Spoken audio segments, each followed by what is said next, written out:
Hello, and welcome to another episode of Scavenger Life. This is episode number 272 at scavengerlife.com.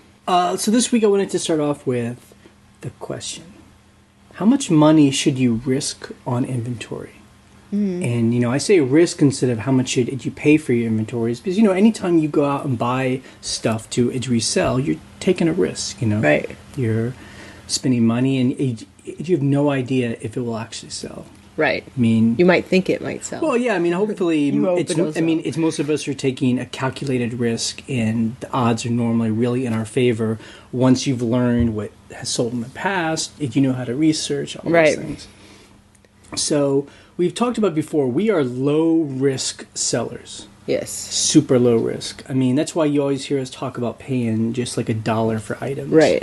We're really into bag sales. These are normally at like independent thrifts or church Right. thrifts where they're just trying to move stuff out because, if you go into the back of these places, people are just dropping off So much stuff. carloads of stuff. Yeah, like at the end of a weekend, people had a yard sale. They don't want it anymore. It Right. all goes to that thrift store. I mean, that's why I think Goodwill has done a good job because they've really created this network where I think in the past, I bet every store just kind of sold the stuff that was donated at that individual store. Yeah. And that's why they were willing to sell stuff for cheap because they had to keep up. Now I think what's happening is that they're actually getting their donations and like sending it to a larger sorting like place. a distribution center. So they can hold on to their stuff for longer and they can pull out things that they can sell online. I mean, Yep. But that's why we go to mainly independent thrifts in church Right. places. We also go to auctions. Yep. Where they sell box lots.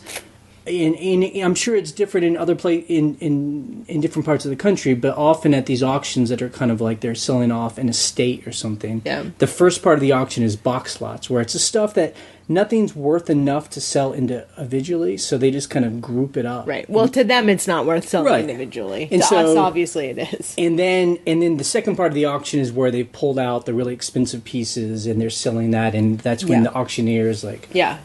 trying to get a lot of cash.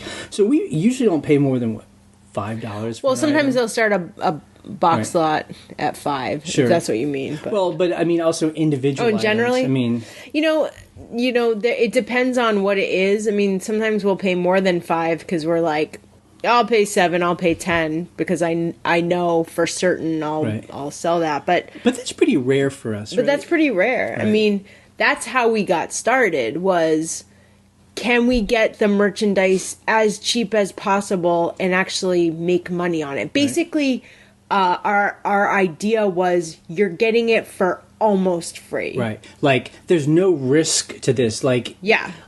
if we buy stuff at this cheap of a price and we don't make any money on it, It's not that bad. we're okay. I think because at that point the economy was so bad and there was so little work for us, we're like, what do we have to lose if we just Right. like get inventory so cheap? And I mean, frankly, we were selling it very cheap too. So Right. that was how we, Right. got started. So I mean, we've just learned. I mean, we're basically paying the same amount for stuff as we Now, did in yeah. the beginning. We've just learned how to research and get more money out of those same exact Right. items. Exactly. So let's give 2 examples. Number one is like we went to Walmart a couple days ago, Yes. and Walmart has a clearance, and since we've been getting into Amazon FBA, we'll stop in there and kind of scan, but we find that their clearance Well, their clearance prices are basically the prices on Amazon. isn't too, very good. so, yeah. But we were just randomly walking around, and I saw just a cart. It was just kind of like shoved in the corner. Yeah. Far away from its clearance, was like by the sporting goods, and it had a sign on it that said everything in here $1. $1. I've never seen that before. Me either. And I didn't believe it. So we actually walked. I grabbed one of these pieces and walked and found like a Walmart employee, and he scanned it for me. He's like, "Yep, it's $1." And we're like, wait, try this other thing. He's And like, yep, that's it $1 was too. Just like exercise stuff. Yeah, it was like weights and some like yoga stuff and just random stuff. And we were like, if it's $1, And it's new in box. Right. For us, that's great because then we'll just send it to Amazon. You know, and all the stuff scanned on Amazon, $20-something. 20 plus. And we even took it to the front, and its woman was like, "This is $1?" Like, I think we had about 15 items, and she's like, "These are all $1? I do not understand." We're like, "We don't know." So that's definitely our sweet spot. And, right. $1 is great. We actually went to Goodwill about a week ago. Yes. And we don't go to Goodwill very often because there's not one in our town, so we have to go to the next town over. And, you know, like a lot of Goodwills, prices are a little more expensive. Not like it's what I hear, but we go straight for the dollar bin. Yeah, now this is like relatively new within the last year or so. The Goodwill that we go to will just have this bin of like hats, scarves, kids' clothes, athletic clothes for $1. But this one had T-shirts, this massive bin of T-shirts. Right. And every one was $1. So, I mean, we filled our cart. We were just like... And it was like concert T-shirts. I mean, it's nothing like crazy expensive. Yeah. It's just like cool T-shirts that we think might sell for... $25. $20, $30. I sold one the other day for $25. So... I guess our point is that for us, and again, everyone will have a different strategy. For us, price dictates what we buy. Yes. You know? So the question we always ask is, what can we buy for cheap and makes the most amount of cash? And it really doesn't matter to us. It's what it is. Right. I mean, like when we go to our favorite flea market, it's like an outdoor flea market. I guess you'll call it like a car boot sale in England. Yeah, it's just like that. Guys pulling up, they just take stuff out of their car, put it on tables. It's just so fun because we never know what you find the most random, craziest stuff there.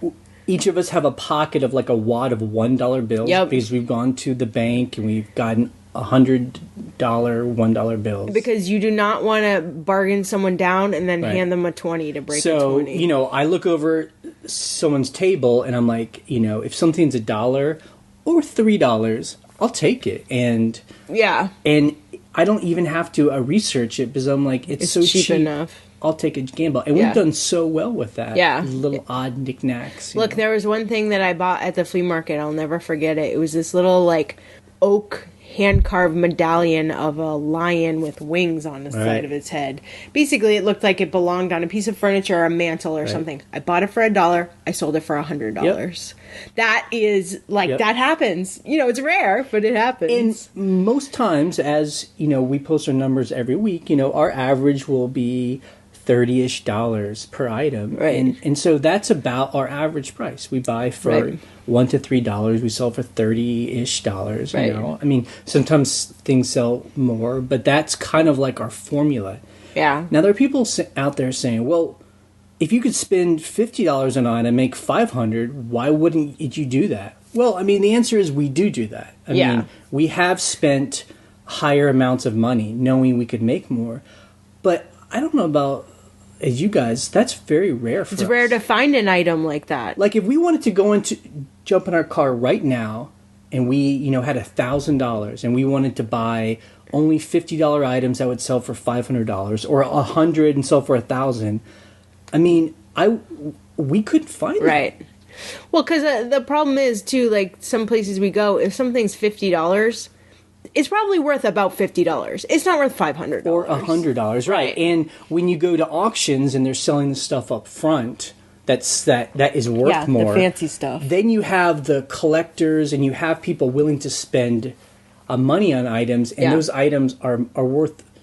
Those items sell for much closer to what they're worth. Well, another thing, silver, that kind of stuff. Yeah, and the other thing too about the auction houses is they've done the research on that kind of stuff, so they're going to start the bidding higher, you know? So it's for us, we're finding the things that people are looking over because, number one, they don't know it's worth anything, or $20 or $30, $40, $50. It's not worth it. It's not worth enough for them to try and squeeze out because these are also long tail items. So for us, those kind of items are everywhere. The items, it's like we say, $1 to $5 that sell for $20 to it's $50. Yeah. Those items are everywhere. Yeah. Pairs of shoes, hats. Yep. Because it's not worth it for people to sell if it's not in volume. Right. So if someone has like a tabletop full of those items, Right. it's not worth it to them unless they have like 1,000 of those items, which we do, you know? I mean, like, what do you think is the most we've ever paid for a single item? I think I know the answer. I'm just seeing if you can think of something different. I'm thinking of that painting. Yep, but that was it. the painting we broke even on. We bought a piece of art, and we've talked about it. It's before. It was when we first started doing art, and we thought we could find a masterpiece. And we paid $400. It was at an auction, you know, on the second part of the auction where it's more expensive. Yeah. It was really nice. Framewell had a signature. A known artist. The artist, he was on Wikipedia, and we bid, you know, we were in a bidding war, $400. We then took it to like a fancier auction in an urban area that was an art auction. And we made, it sold for like $600, and we made basically $400. I don't even think it sold for $600. Yeah. I think it sold for $5 something, and with the commission and everything, we basically made $400. We basically broke even. I mean, which you know, breaking even's not a bad thing, but it wasn't a $4,000 painting. Right. You know? So I mean, not that we won't ever spend. You know, we've spent like $75. For things like we bought a Burberry coat for $75, sold it for $750. Yeah. I mean, so when those things pop up, we're willing to spend its cash on it, but it just happens so. It's so rare. It's so rare to find. Like we're saying, if you buy a jacket for $75 at Goodwill or wherever, you're like, it's probably pretty much worth that, or a little bit more. It's worth like $125. Yeah, not 10 times more. So this strategy of buying low and selling high, I mean, truly buying low.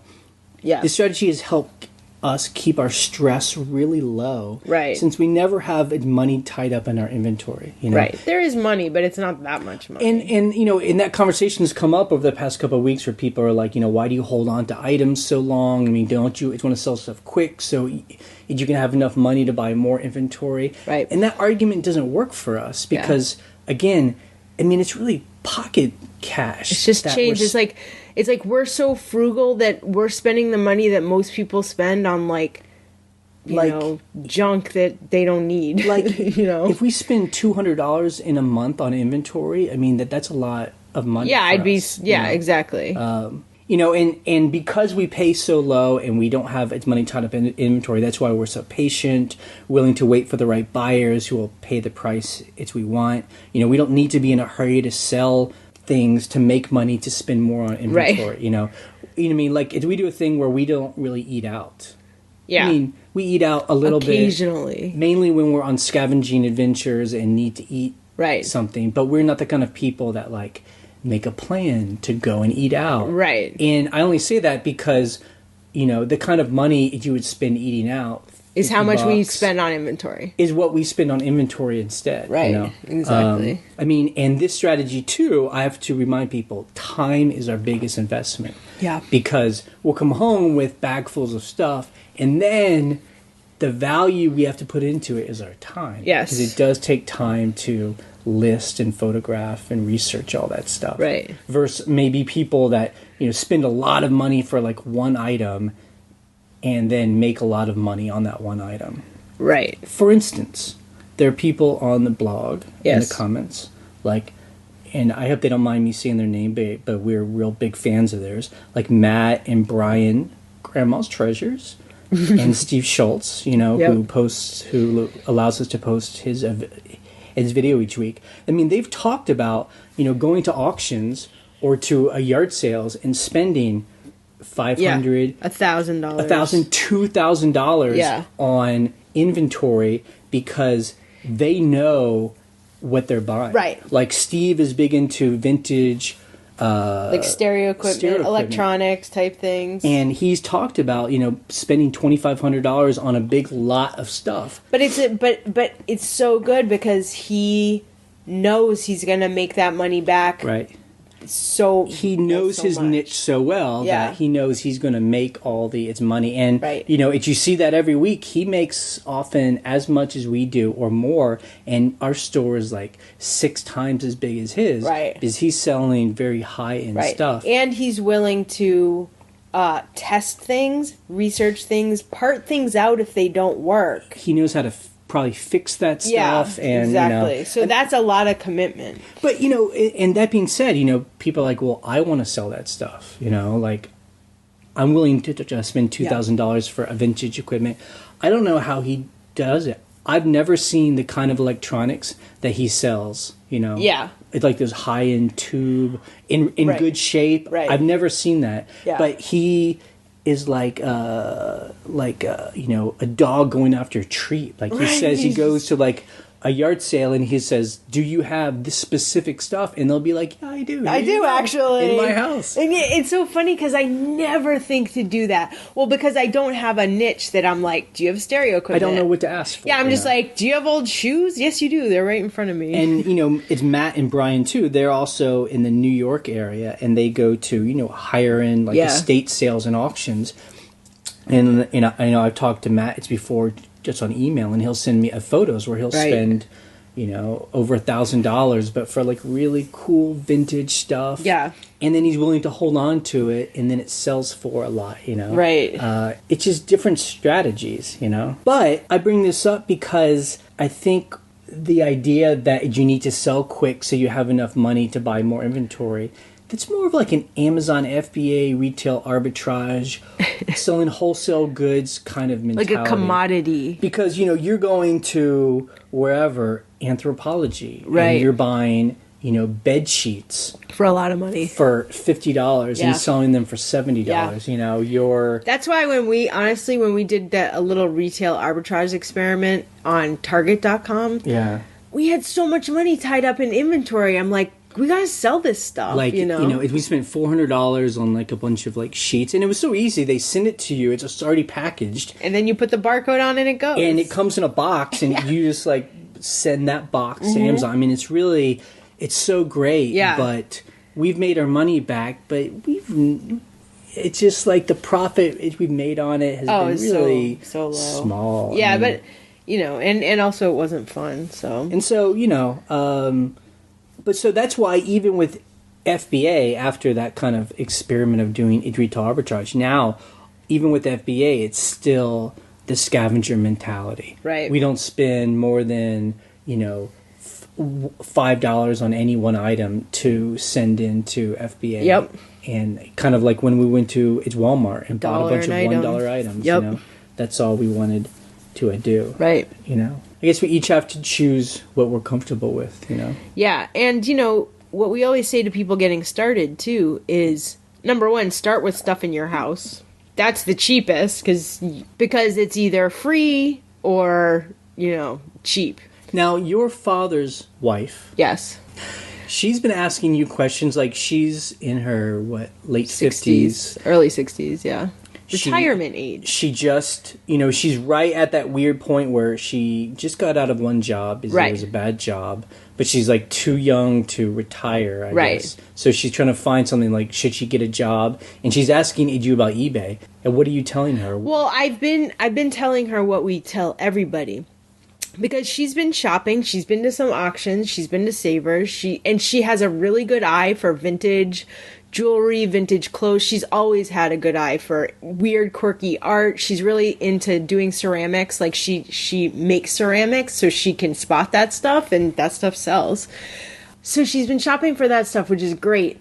But what she told me yesterday was, she's like, I want to get a spreadsheet. I need to do like, a way of organizing my inventory. And what I said was, just start listing. Right. You have to start listing. Right. She was like, I don't know what to call my store. Should I get a store subscription? I'm like, none of that mattered. Right. It's what we tell everybody. Like, you're getting so caught up in like getting prepared and organized, which is good. Those are good things to do. You should do those things. But what you should do before that, list 5 things. Or just those things can happen as you are a listing. Yes, stuff. that's what I was saying. Like, because you're gonna learn your process. Right. You're gonna learn what makes sense organizationally in your house or wherever you're storing stuff. So for me, I was just like, just get started. Whether she did or not, I don't know. But do you think she's finding? I mean, does she have a lot of inventory? I have no idea. I mean, she says she's bought a handful of things and.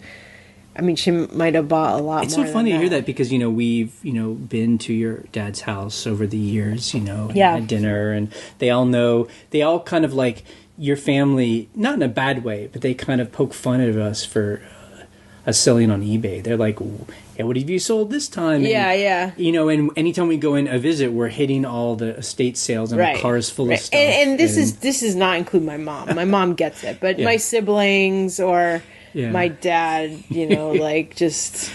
Or whatever, my aunt and uncle. Kind of like they talk about it in the sense like they don't really believe it, or they just think it's funny. And so it's interesting to hear that your dad's wife is now actually she's interested in doing it. Maybe this. Well, what's interesting is too. I mean, and I pointed her towards our manifesto and our podcast, and I'm just like, you should just start listening to the podcast because we talk about everything we do every week. Yeah.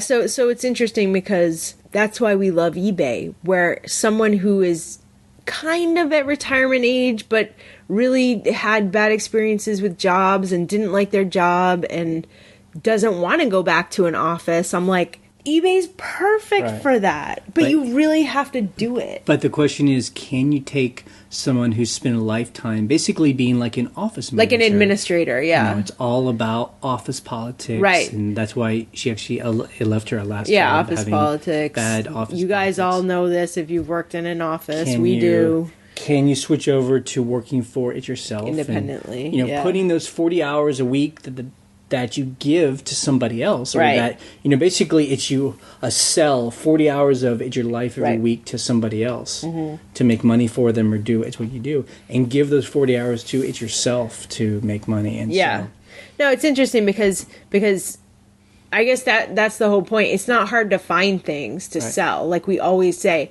what's hard is the rest of the process. Yeah, I mean, I'm going to tie it up in a bow here. I mean, with someone new like that, it's stressful already because there's so many unknowns. And so if you learn to not spend a lot of money on inventory, then that takes one piece of tension out. Right.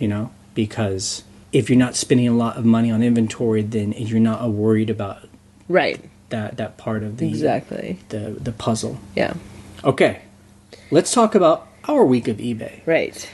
So this week we had a lot of distractions, I felt. Now, I will say this. The beautiful thing about these distractions is you pretty much took care of them all. Right. I didn't feel like I was distracted at all because you're like, I'm going to go handle this thing. And I'm like, I'm staying home to work because I really didn't feel that distracted. And these were good things. So we have another business where we have a rental business. And so that was my week of, working with someone that's working on a house is renovating, dealing with renters, and, and so...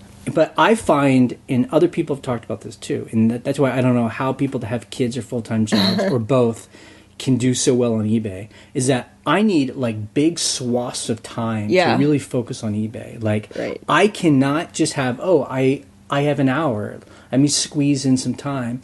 I really need time where I can kind of ease into it, and then I kind of get into it, and then I'm in that flow, and then I get really productive. Yep, me too. Like, it takes me a little bit to kind of get prepared. I don't know, maybe it's because we do have, like, a whole day to do it, so you get kind of, like, slow at first, but, yeah, I agree. But I really liked being able to just, because you had to go meet renters, and you had to go talk to contractors, and I was like... You don't need me for that, you know? Actually, you're the one who said it. You're like, I don't think you really need to go, so just stay home and work. As long as you don't mind staying home and working. I never mind staying home, trust me. But at the same time, I'm glad we have, an eBay business where things keep selling on eBay, even when we get it busy. Right. So even if we do have a week of distractions and don't do anything, stuff's still selling. So that's nice. Okay, this is a great story. So we did have to meet with some contractors together early on Monday morning. And this is a good example of what we talked about earlier of being an opportunist. This is a perfect example. So we had done that, and we had to go to the farmhouse to like meet people, whatever. So we were like driving down the road to go to the farmhouse, and there's this pickup truck in front of us with these Danish modern chairs, and I recognized them because I had sold one exactly like that, like a year ago. And it was my desk chair forever, and I decided to sell it. I sold it for $300. I think I got it for free with my desk, so it was like $300 free dollars. So I see this truck, and I'm like, those are the chairs. Like, I'm freaking out, right? It's like, a junker truck. Like, yeah, there's other crap in there, they're kind too. of piled in there, and so we're right behind them. So we're right behind them, and I'm like, we have to follow them. But we couldn't, because we actually had to get to the farmhouse at this certain amount of time, and we were like, okay, that sucks really bad. But in my mind, I swear to you, I'm like, if there's someone driving around our town with Danish, there was a set of 4, so it's like a complete set. With Danish modern chairs, I'm like, we're going to see them again. Someone's bringing them to X store or X thrift store or whatever. So this is so great. So we come back from the farmhouse. It's like 2 hours later. It's like 2 hours later. We're driving through Main Street, and I turn towards this place. It's one of these stores that they sell furniture, crappy furniture, out in their big driveway and whatever. And I turned my head towards the alleyway behind it, and I could not even get the words out. I'm like, duh! And you're like, what are you saying? I'm like, the chairs, they're at that thrift store. So we turn around, and I run into the store, and I'm like, how much do you want for those chairs? Yep. And basically, we bought them out of his truck. He hadn't even unloaded. He hadn't even unloaded and them. He said $150 for the 4 chairs total. Total, not each. And so Ryan, of course, wants to talk him down. And so I said 100. So we ended up at 125. And I saved $25. There are 4 of them, and one of them has some problems, some damage, yeah. But it's still a great deal. And, it's like, as Ryan said, we sold 1 chair for $300 once.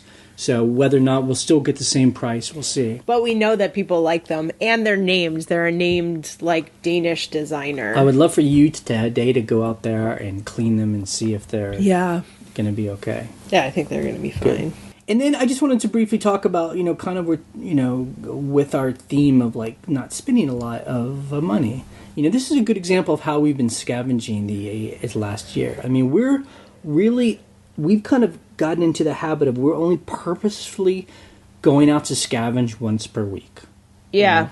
We talked about that a week ago where we're like, we're trying to not bring in so much stuff into our house that we can't keep up. Right. It's with it. So there's actually one night in our week where we hit some of our regular spots. Right. And the reason why we also like that is we can notice when it's new stuff. Right. So we can find, and we find more than enough on this one night. You know?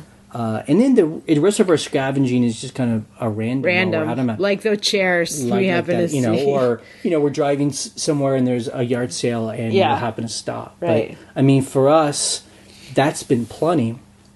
Plus we've been talking about, we've been digging into our endless piles of death piles. So between those two things, we have so much inventory to deal with. And, No, it's good. Yeah. I think there will be a point where we'll be more purposefully scavenging, but for now, we're just putting our heads down and working and, finding stuff on one day. So this is something new for us. Promoted listings. Right. So we talked about this a little bit last week. Promoted listings on eBay. If you have an anchor store, you get a credit of $25 a quarter, I guess. Yep. The thing about promoted listings, it only works for multiples. So we have those dust masks that Jay talked about where we bought so many of them. I don't even know, 800 of them. Something like that. Yeah. So we're selling them in lots of 50 for $30 free shipping.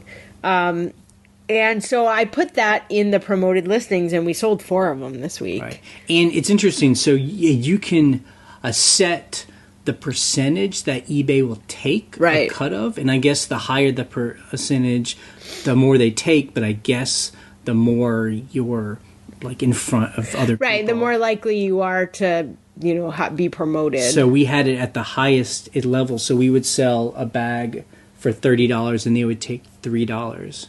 Right. And I guess that's on top of all the other fees that happens. Yeah, so it's a little bit annoying because it reminds me of Amazon in this way, because you can do promoted stuff in Amazon too, where it's I'm already paying fees to be on your platform, and now I have to pay more. Well, Etsy's like this too, because you can promote stuff in Etsy. But I do wonder, I mean, I'm assuming that it's on the up and up where those that sold and they charge us $3 were ones where someone clicked an ad. A promoted ad. To get to it, rather than just someone just buying it. Right. Through They saw it on the sidebar and they're like, that's what I want, you know? Now, and so we haven't actually figured out how to get our $25 credit. Yeah, I don't know how that works. Gotcha. The only thing that I can think of... would be nice. Jesus Christ. Then you get on the phone with eBay. Guess who calls eBay every single time? That's your job.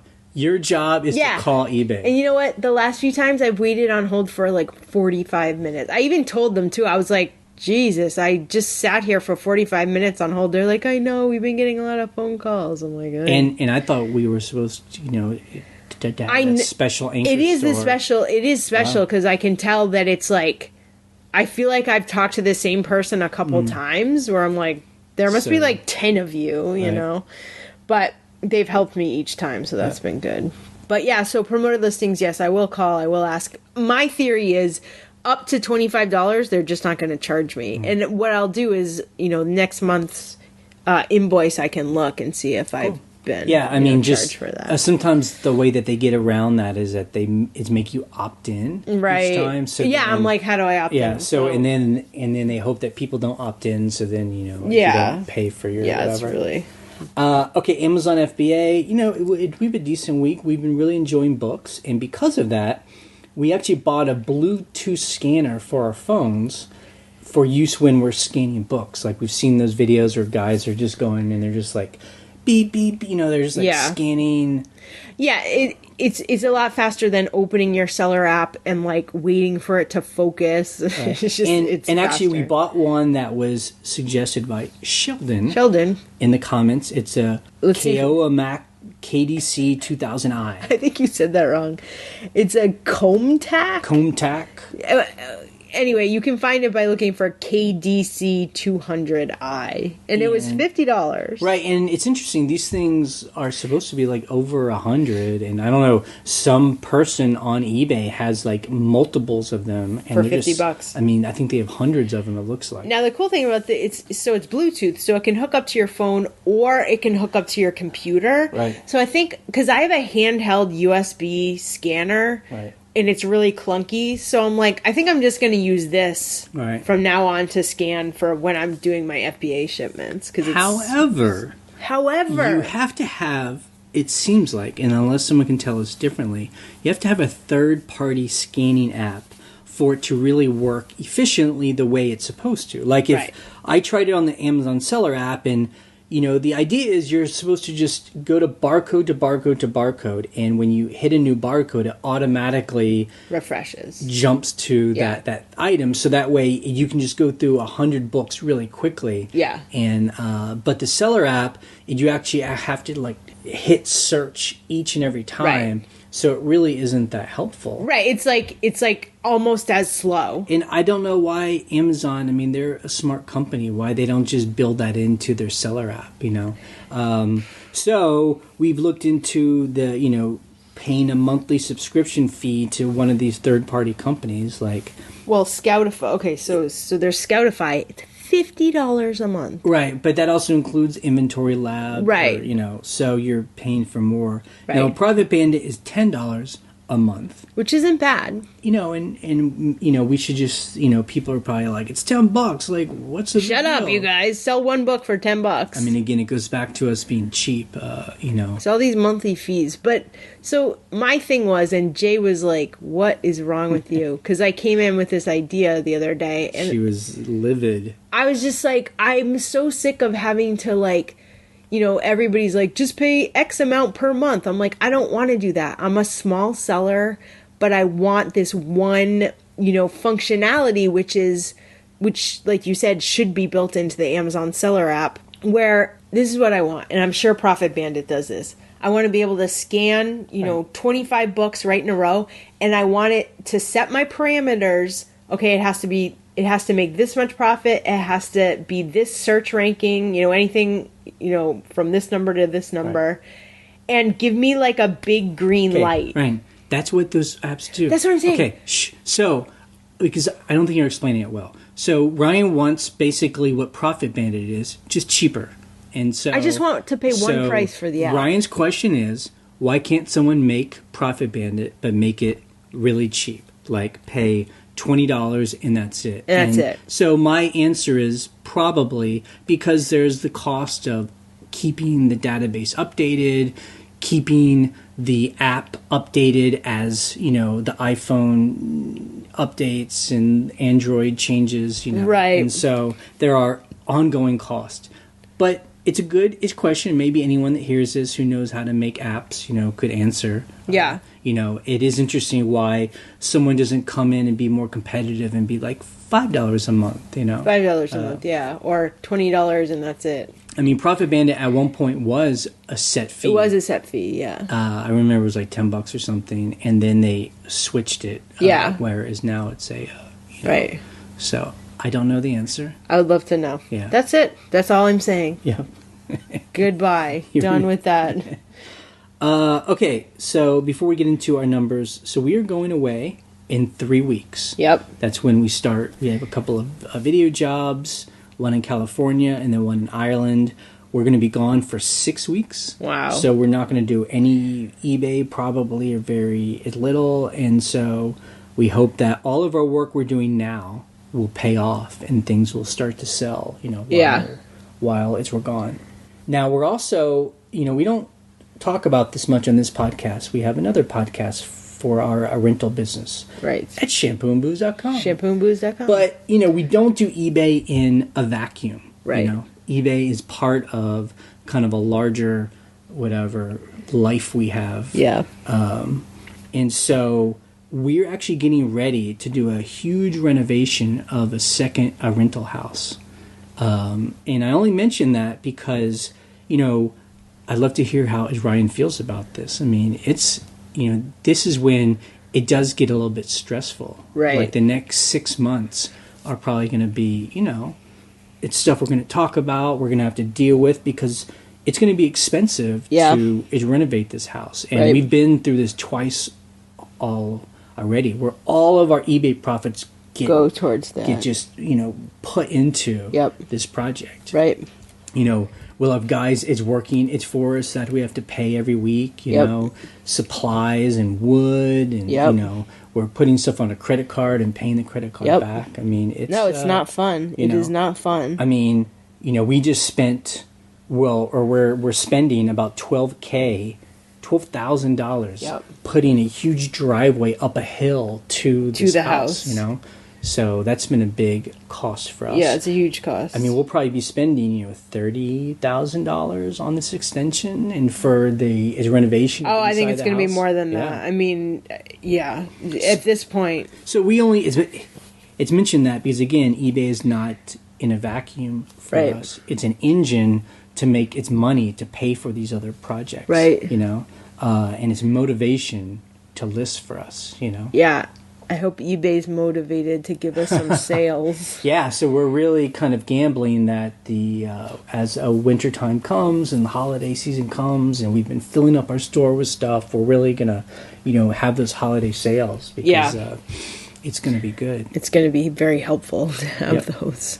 But it has been good too having the one rental house we did invest in with our eBay. Its profits has been doing very well, and it's really been nice having that extra income. To, invest in this other place. All right, let's do our numbers. This week in our main eBay store, we sold 32 items for about $1,300. Not bad. We had some really good days. Yeah. And we had some days that were kind of slow. I know, it was weird. It was up and down. And totally random stuff. In our second eBay store, we only sold 2 things for $140. Oh my god. I don't know. $140? Yeah, I do not know what it is about our second eBay store. It's really dropped down. And then on Amazon, when all said is done, all the costs and fees, and we had a couple of its returns, we made about $113. Yeah. So it's just nice, a little extra. Little extra. Extra cash. Right. All right, things we sold. We just sold something last night that had been kind of exciting. Yeah, it was a golf bag. It was an Oakley golf bag. Well, I don't know what they're called. Caddy, a golf caddy or something. We sold it for $175. We bought it for $10 at an auction. And it's just one of those curious times when you're at an auction and there's something valuable being put up for auction and no one has wanted it. I was the only guy that nobody wanted it. It was weird. I got it for the first bid at $10.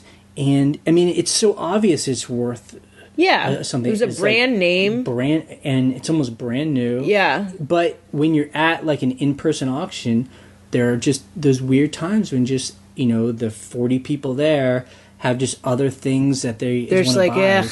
And that's not what they do. Look, it was the same auction where we bought all those pipe stands. Not a single person wanted them. It was like, okay. Yeah, so... You know, you never know when you go to auctions, it's what you're willing to buy. Okay, so this is a cool sale. We sold some Propolis from our beehive. Propolis is like, it's not wax, but it's like this really hard substance that the bees make to like seal up the hive, and you scrape it off the, you know, things. I sold 1 pound for $125. Right, and so we harvested honey this. It's summertime.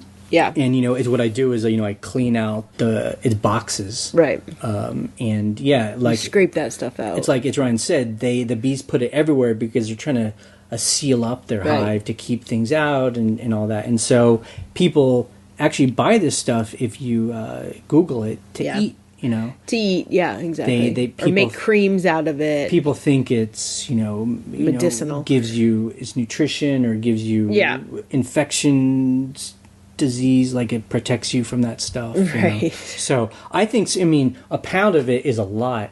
I think someone bought it because they're going to then make little capsules out of it. Yeah, tinctures, whatever. So a couple of years ago when we harvested the honey, I had these little jars. It was 2-ounce jars, and I think I sold them for $13 each for 2 ounces. But I kind of didn't want to do it that way because I didn't want to pour them into the containers. Like, I just want to sell a Tupperware container, and it happened to be a pound. It was exactly a pound, and I sold it to some person in Canada for $120. And actually, I think the prices have gone up. Because I was seeing people sell a pound, half a pound for really high. Like, some people were selling a pound for $80. Wow. But a lot of them were overseas. So I was like, someone's going to pay more for mine because it'll get there faster. And plus, we do ours in our hive is an organic hive, so there's no pesticides, no chemicals, like that, nothing. So that was part of it. So that was a great sale. And then we also sold a vintage lamp for $100 that I thought was complete junk. Yeah, it was a look. My mom had these on her desk when I was growing up. It's these like stretchable arm lamps. What the hell do you call them? Swing arm lamps. Swing arm, it clamps onto your desk and you just can kind of, it's got springs on it and you kind of like move it around. And there are the ones from like the 50s and they're like architectural ones and they're beautiful and they're awesome. Yeah. This is just like from the 90s. Yeah, it was a white enamel. It was new, never used in the box. Right. When I pulled the box out to ship it, we sold it for $100, best offer. I saw the original price tag from like Bradley's or whatever, and it was $12. Yeah. I had to like marker that out. Right. I was like, oh. Yeah. But yeah, we sold it for $100. So someone wanted that look, and that's it. Yeah, and we have been. It's noticing we've sold a handful of things to like film set companies. I think the 90s. Is really becoming 80s, big 90s, yeah. And like TV shows and movies. And well, there's a bunch of shows that are being produced right now that are from the 80s. Right, like Stranger Things on Netflix. But obviously that's already out. Right. But there are several shows that have bought purses from us from different like 80s shows that are about to be on the air. So like it's Nancy in the comments said that she sold an item that showed up in Stranger Things. That's so cool. That's great. Did she see it? Horror. Did she say she saw it? I don't know if she said she saw it or not. But I mean, we were watching that show and it's just so interesting. Like half the time I'm just looking at the things on the shelf. Yeah, I'm like, oh, we'd sell that. That is so stuff in or the store. Clothes. You're like, oh, I totally sell that. Yep. Okay, customer issues. We haven't really had any this week, but I will want to say that we had a total of 3 unpaid items in the past several weeks. And some of them were high-priced items. But it seems like we're back to normal now. It is weird. They come in like packs. Like it will have like 6 months of like everyone pays. Yeah. And then we just get this like cluster of just I mean, it's really rare, honestly. And I was shocked. You know, it does make me start feel like, is there some weird eBay thing going on? You know, but I don't know. It was weird, but it seems to be back to normal. People are paying for stuff. Some of those, but out of those 3, I think there were there were 2 of them who actually said, "Oh, I'm going to pay." You know, so right. So they knew that they had to pay, and they said they were going to pay, and then they just never paid. So it's not like they were confused or didn't get or weren't a real buyer or something. It's like, yeah, it's weird. They're like, okay, no problem, nothing for a week. I'm like, I gotta relist this. Sorry. Something we learned in the comments, or it's Chris the Dollar Flipper. He shows up in the comments, and he's got a blog about selling online too. He sent us a video. It was actually it's Reddit too, so other people may have seen this. Yeah. Where this guy, he has an eBay store and he sold an item, and when you click on the item, there is an audio file that auto plays and just starts yelling at you. It's basically a trading card for the Little Mermaid, I think. That's what it's a trading card? But I guess he's had a problem with people buying it thinking it's a DVD. So the audio is just yelling at you. This is not a DVD. This is not a DVD. But the funny thing was, didn't you say in his title of the thing it said DVD? He's got, a Little Mermaid DVD trading card. Because, so he's trying to get the best of both worlds. He wants people who are searching for the DVD to find his thing, but then he doesn't want people to buy thinking it. Thinking it's a DVD. But it was funny. Someone made a video. I don't know what this person's, this is the worst.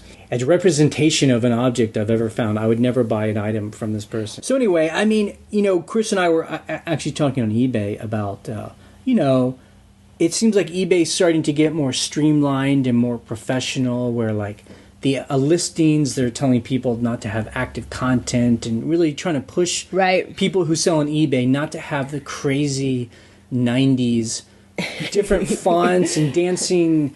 Santa Clauses and, all that stuff. But, there is something about eBay where the funky, kooky stuff is interesting. Yeah. Makes it feel really homey. Yeah. So we are losing some of that. But I feel like we're going to get to a point where things will get kind of cleaned up.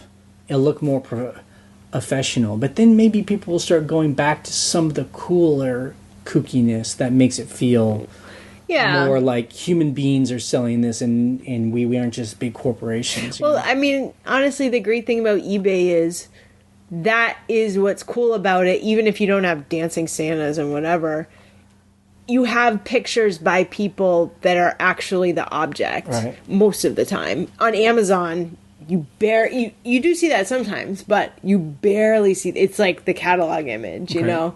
And so that's what's cool about eBay. You're like, oh, I'm seeing the thing I'm going to get. It's unique. It's in someone's house. It's, And people can do that. I mean, you can have listings that have, the purple and red Comic Sans font and, all that stuff. Yeah. But I guess just... Comic Sans. You have to determine whether that's a selling point. Or if it's just a distraction. Takes away or makes people not trust that you're a serious person. Yeah, exactly. Okay, let's move on. What our coming week is like. Jay. What am I doing? Jay will be working on fabric. That's right. Oh, that's good. Fabric is good. It's Ryan's favorite part. Yeah, so it's this past week I've been mainly working we have the red box. Yes. Anything that comes into our house goes into the red box, and overflows beyond the red box. It shouldn't overflow, most of the time. So I always try and make sure so it doesn't become a death pile. You go through it, and so that's what I've been doing. It's this week is trying to make sure that a red box is not overflowing. Yeah. But I should have time this week to begin on the 4 boxes of death pile fabric. It is death pile fabric. And it's sheets. And we talked about this last week, and I just got to do it. Well, I got to help because or I just need to tell you how to do sheets. It's just ridiculously. Just show me. No, I have other stuff to do. Look, I will tell you what my office is filled. There's a picture of it on the podcast from last week where we talked about like death piles and the picture. The picture. Okay, go on the blog. Look at last week's post of our podcast. You'll see mountains. They're like mountains of clothes in my office, and that's what I have to go through. Look, I got through all the t-shirts. Yep. There's a new pile of t-shirts because I bought so many in the last 2 weeks. Yep. But they're really fast with my phone. But this week, I would love to start thinking about starting to do jackets. Because since we're going to be away for, September and much of October, like sweaters, jackets. We can't start on winter stuff when we come back. We have to have it all taken pictures. It should be before up. We leave. It should be up now. So can I do jackets the way I've been doing? I mean, that's my question too. We don't really need a model. In the past, we wear all the coats and sweaters because instead of having like a model, like a fake, like a mannequin, yes, we have like me or you, and that's why people email us and they're like, "Here you are." Like, they can always find us. So now the question is, can we do it in this new style where you just lay it on the floor or put it on a hanger and just put the, I mean, I always, for the longest time, I was like, oh, people who put clothes on the floor. But honestly, it's just so much faster. Right. I mean, our floor looks nice because it's, beautiful barn wood that's refinished. But Heartwood pine. But still, it's the floor. Yeah. But I've sold lots of shirts. I mean, I've sold a ton of T-shirts. It's on the floor. And this past week in the comments, especially Mike was getting kind of exasperated when no measurements. We're full no measurements team now. I'm so bad that actually Jay yelled at me for this. Someone was like, "Can I have the chest measurements?" And I said, "No." Yeah. He's like, first of all, if you're not going to give them the measurements, don't say anything. Super rude. She was so mad. She's like, "Fine, I'm not buying from you." I'm like, "Oops." Right. I mean, and again, and let's talk about this real quick. If it's contemporary clothes, right, like the Gap or something, and it has a tag size, that's what we go by. Yeah. Now, if it's vintage, I think you should put it aside and we take pictures. No. Well, okay. Here's the deal. I know sizes enough. We've been doing this for how long? Since 2008. I can look at a vintage t-shirt and I'm like, that's a men's such and such. Okay. And what I've noticed about eBay, which is awesome, in the vintage t-shirt category, you can say medium/large. Now, is that in the item? The item specifics, really? Yeah. Wow. They only do that for vintage. You can't do medium/large, and because they know you're it says large, but it's really a medium. So let's cover both bases, M/L. So that's very helpful for vintage clothing. So what I'm going to start doing, because I never did this. This is the longest thing. I can't believe I'm still talking about it. Okay, so I used to never use the vintage categories. But now I know this is so crazy. People are searching for vintage jackets, for vintage t-shirts. Right. They want that vintage one. So I have to put it in that category now. I was only doing it because I wanted the widest audience to find it. But now I think I'm going to put it in the vintage category. And so putting it in the vintage then gives you the ability to... eBay knows that the sizes aren't... So the item specifics... Okay. And what's cool about the item specifics in vintage, and this stuff is new, it's what era is this from? 1980s, 1970s. So it's cool because you're giving people the option to find that era of style. So cool. I think that's cool. Good. Well, it's changed. And so we haven't yet done the no measurements for jackets, so it'll be interesting to see how that goes. Yeah. Again, I think it's a no-brainer for stuff that is, contemporary. Right. But we'll see what it's like for the vintage stuff. And if you do feel there's some vintage stuff that just needs its measurements, just do it. Yeah. Well, look, I've done that for vintage pants. I'll do actually all pants, because some of the item specifics are inseam. So I'll just grab it. If it doesn't have like 34 by 30, I'll just do the inseam. Takes 1 second. And again, just to be very clear, the reason why we're on a measurement team is just efficiency. It's faster. And quantity. Like Ryan can get through 30 things, in a couple hours. And that's 30 things listed. Right. Like from photo to a listing. Like the most beautiful thing is when I'm listing t-shirts and I list 30 things, and by the time I'm done, I've sold 2 t-shirts. Right. I'm like, great. That's right. incredible. I wish it was always like this. So, that's why it's for us, that's ideal. And we have not had any problems with people buying something and then having a problem with the sizes. Yeah, we haven't. And actually, we talked about it last week. We actually had a shirt returned because we did it the old way, where we did put its measurements, and he returned it saying it was our fault because we didn't measure it correctly. So in that case, our measurements actually caused a problem. Yeah. If we had just said it was like extra large, that's would have been it's what it was. Yeah, you're like, that's what the tag says. Because it is true, and we talked about this in the comments. When you measure something, 2 people could measure the same thing in a different way. And we've done it. Like, do you stretch it? Do you not Is it totally flat? Like, was it accidentally unzippered? So then that gave it an extra 2 inches? Is like, oh, so man. sometimes its measurements can cause confusion, especially if a buyer's trying to find a way out of their sale. Yes. Okay, so let's go to questions. Okay, you can always call our voicemail number at 540-407-8486, and you have 3 minutes to leave a message. Hey, Jay and Ryan. It's Gary. I just got a quick question for you. It seems like you guys have been really, really focused lately on listing and really pushing stuff out. I know it's been a really slow summer for most people. Is this the hardest you've had to work, let's say, since you've gotten the hang of things, since you had kind of things going in a group? Is this the hardest you've had to work to get stuff to move? Is the slow summer right now the reason that you're really pushing things so much? Or do you do this once in a while? But it seems like right now you guys are more focused than I've seen anyway since I've been listening the last year and a half or so. So I just was curious if this happens every so often, or it's just because this summer is unusually slow. Wondering what your thoughts were. Thanks. So I think the answer is this is not the hardest we've worked. I mean, if you've listened to us over time, this is kind of our method. We like to travel a couple times a year. We take these big trips, but then we'll have 3 to 6 months in between the big trips. And during those 3 to 6 months is when we do all of our eBay work. Right. So that way, when we're gone for, 4 to 6 to 8 weeks, things still sell. Right.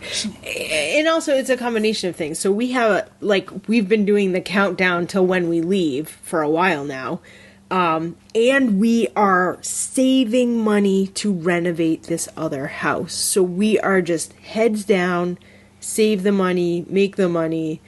Yeah. It's not like we're like, we got to pay the bills. It's like we got to pay the bills plus. I mean, I will say this, summertime, I really feel like, our experience is paying off in the sense of, yes, we're working hard, but I feel like we're working smarter too. I feel like as we keep doing this, we get better and better at a listing more efficiently. More efficiently. Being able to handle large amounts of stuff faster. Yep. Finding items that we pay not a lot for but sell for more. That kind of thing. Yeah, and it does pay off. When it's fourth quarter. Right. That's what and by fourth quarter we mean Christmas time. The winter time, because that's it's such an Amazon thing. Fourth quarter. I mean, but what are your fourth quarter sales? I mean, it is. That's retail. Yeah, but that's totally it's retail. So I mean, So I think just bottom line is, it works for us that we work hard. We put a lot of time into eBay when we're home, and then when we're not home, we don't have to put a lot of work into eBay because stuff is just hopefully selling. Yeah, the pipeline basically automagically. We've been working on the pipeline so that when we go away for 6 weeks doing other work, we've not talked about that very much. It's such a great, in my mind, image that I try to explain to people. It's like we're building a pipeline, and the bigger your pipeline is, the more sales happen without you having to do anything about it. So even though, you know, summertime hasn't been, you know, has been quiet for us, just like a lot of people, it doesn't mean, though, that the stuff we're listing now won't sell. Right. It'll just sell at a later date. Yeah, exactly. Hey, Jay and Ryan. It's Adam from the Mysterious Caravan. And I just wanted to comment on what you guys talked about in this most recent episode about people who have YouTube channels and they do their haul videos versus people who do their what sold videos. And I just thought I would share my experience with you. And it's probably completely different when you do eBay full time, like you guys do. But like for me, as somebody who has like a full-time job during the week and only can do eBay like on nights and weekends, I actually really love the haul videos, especially the ones where people actually like document their journey, like out at garage sales, like when they're driving, or, you know, if they take some footage of the sale before they walk up to it. I just think it's awesome because while I'm at work, like dreaming about being out at garage sales, you know, on my breaks or on my lunch breaks, I can take a minute and just like watch a garage sale video. And it kind of like feels like I'm out there even though I'm not. I mean, I agree the what sold videos are far more valuable than the haul videos, but I take the haul videos with a grain of salt, and I like to use them and what sold videos both for ideas of the kinds of stuff people are buying and looking for.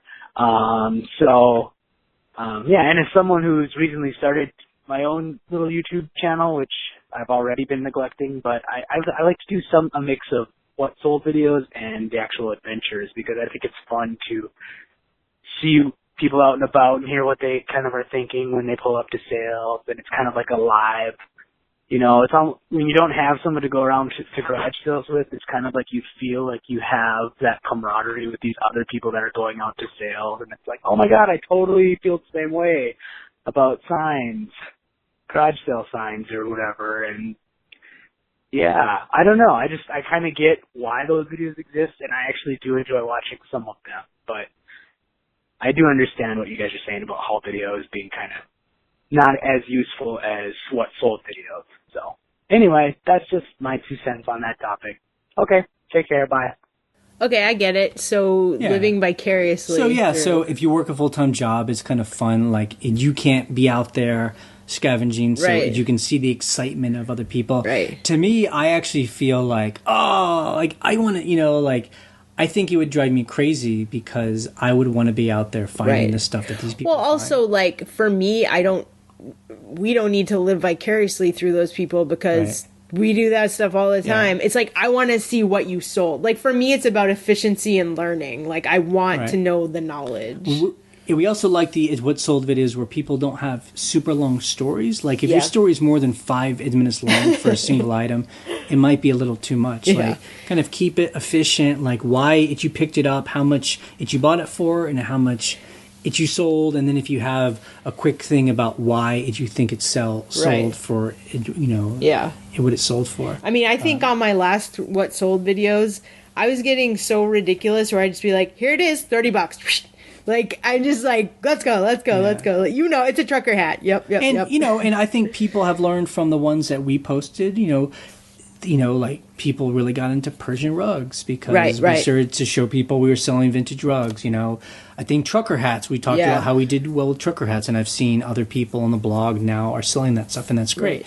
And we look at what people sell when they say what they sell it for, and we keep an eye on that stuff. Absolutely. So, you know, I mean, I guess in some ways we're all creating competition for ourselves. But, you know, we always like to say there's plenty of stuff out there for all of us. You know, you know, we're all helping each other rather than like competing each other against each cutthroat. other. Yeah. Hey, Jay and Ryan, this is Jason Nunes from Modesto, California. First, let me start off by saying, you know, your guys' show is great. You have given me a lot of tips. I love it. Love listening to it while I work. It's amazing. So anyhow, just wanted to kind of let people know out there that there's a purse brand. People probably already know about it. I obviously didn't. It was Icon Los Angeles, but the tag, I've never known it. I've never heard of the tag or the brand or anything. And the tag looks like it says Jean Los Angeles, Jeon. So I thought that it was like a French brand, something kind of cool. I was like, that's cool. It looks hand painted, had a cool little city scenery painted on it. I bought it for about $3 at the thrift store. When I looked up Jean Los Angeles, I couldn't really find any. I found some for like $40 on Poshmark or Etsy and stuff like that. The brand Icon is actually worth about $200 a purse, maybe, roughly average around there. And the whole time I thought it was Jean, so I posted it for $45 or best offer because I couldn't really find them. It's a lesson learned. Do a little bit more research, but I kind of want to let people know, don't just post something that you're not sure about. Do as much research as you can. If you can't find it, it's not the right brand. The lady that bought it from me, she bought it from me. She offered me $20. I'm like, hey, it's the first offer I got in about 6 months. I'll take it. Sold it to her, and then I checked out her page afterwards because her name was Sassy Purses. I should have known it was going to get resold. But she has it up there for $184.99. Nothing I can do. I'm not mad about it. I made a little bit of money, but it's a lesson learned. Kind of wanted to let everybody know out there that Icon purses are worth a lot of money, but it's not Jean, even though the tag looks like it says Jean. So Icon purses, just wanted to let everybody know. Once again, thanks again. Your guys' show is great. Have a good day. Number one. Hello from Modesto, California. Modesto. I love that accent. I can remember growing up as a kid in Texas and watching the movies like from the late 70s and 80s from like California, like cool Bad News Bears and stuff. California accents. Yeah, or Valley Girl. Yes. All right, go. But so I have had this experience before too where I've put the wrong brand because I read it wrong. And someone will be like, this is such and such. And you're like, oh, I'm totally going to raise my price. What he said, just to recap, is, when he was spelling it wrong, he was like, it's probably worth like $40. But when he spelled it right and he found them, they were worth like $200. Wow. So they were worth a lot more. Yep. So that's actually, the great thing about eBay is other sellers or people who are buyers and are like, well, I don't want this purse, but I did want to let you know that it's worth a lot more and it's this brand. You're like, what? I mean, that's the thing I hate about Etsy is like this guy says, sometimes you'll search for an item and it's not on eBay anyway, but you see that one of them sold on Etsy, right? And then you go to the Etsy page and it says like this item has sold, but it doesn't, like, they know that info. Why don't they just keep the page up like eBay does, where you can see what it sold for? But you can see what it sold for through Flipper Tools. Right. I'll just give you that information. Right. Flippertools.com. You can look up the Etsy prices, which is very helpful. Right. I guess I don't know why. I think that's why eBay to me is a very valuable company and gives value to people who sell, is that they keep their information fairly open. I mean, it kind of stinks. They've kind of been closing that gap some because if you sell best offer, they don't actually show you what the best offer is. That you have kind to of thing. dig for that information. You can no longer see what people buy and how much they sell stuff for. Well, that's what I had a hard time selling on Etsy because I was like, is this item more popular on Etsy? Yes, it is. But what's the graph of sales? Like, what can I charge for it? Yeah, I'm not quite sure what the thinking is, but behind companies hiding that information, I don't know. I don't know either. I love that, like, eBay allows you to be an educated seller by giving you the sold prices. Right. I mean, and that's also why I don't understand with eBay how they only give you like 3 months of data, when they have all of it, and then they sell it to Terapeak, and I guess Terapeak is you can then do, or a Worth Point, and then you can do a subscription to them to find out. I don't understand. I mean, eBay can't be making that much money from that. Why not provide super value to your sellers, and provide all of your data? so people can research things deeply. Or what if that was part of the subscription fee for having a store? Right. I pay $300 a month, and you give me the same data you give to someone who just signed up to eBay. Yeah. Ooh, you know, a caste system is what you're talking about. We're all about democracy. I am, but equality. You know, fine, give everyone that, but do something. You know, I agree with that. Yep. Hi, Scavenger Life. I'm calling from California, and I just wanted to talk to you about a few things that I have found that sell really well on eBay, kind of weird things. Spray paint. It's a super weird niche, but people are really into old cans of spray paint, like Krylon, different colors. I noticed that when I saw an ad on Craigslist, somebody looking for old spray paint cans, and so I researched it, and sure enough, they're worth lots of money. Another weird thing I found is kind of trippy, but it's worth a lot of money, are old enemas, and especially if it's in new unused boxes and douches and hot water bottles. There's a little area, dark side of eBay that really is into that, and they sell for lots of money. Also, do you ever wonder about those odd posts, like high dollar amounts for odd things such as stuffed animals that are selling for like $5,000 that are new?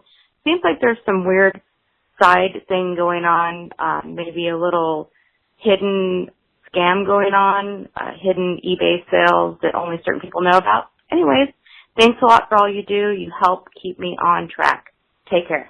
So number one, spray paint. We did not know spray paint was something that people would look for. Yes. That's something interesting. I will say that I did know that in the last week because I looked up vintage markers because you're doing the markers and pencils, and I saw some old spray paint cans that people... So, we go to a lot of, yard sales, estate sales, auctions where, in the tool section, there will be crates of just like old paint. Yeah. Would you be able to identify okay.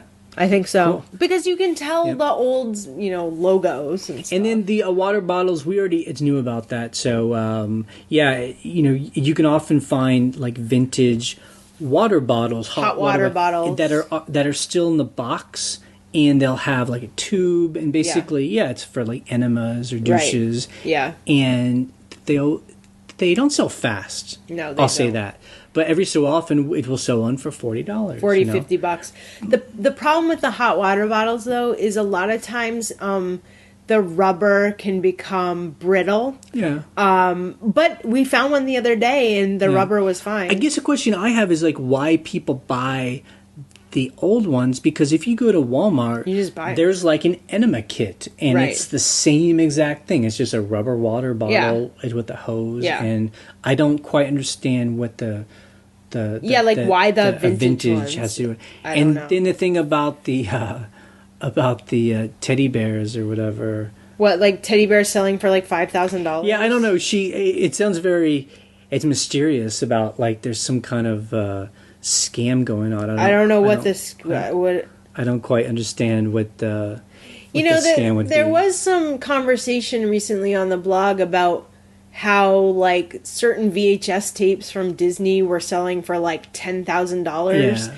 But I think part of that is people are like bidding on their own items to make it look like they sold for that much or something. There might be some, maybe that's what she's referring to, is like someone's like gaming the system to bring the prices up so that you can try to sell it for that high when those aren't real sales. Gotcha. I don't know. I don't know if that's what she was indicating, but maybe. That's it for the podcast this week. You can check out our blog at scavengerlife.com for the links we discuss and to join the conversation. You can leave a question or a comment on our voicemail line, and the phone number is 540-407-8486. We post an episode every Monday morning. On Wednesday, we post a What Sells video so that you can see what sells on eBay. You can subscribe to us through iTunes or YouTube so you always get the latest episode. You can listen to our other podcast about our vacation rental business, and that's at shampooandbooze.com. And that's where you'll be able to hear us talk about spending thousands of dollars over the next 6 months. Yes. And we are ending this podcast in 3, 2, 1. Goodbye.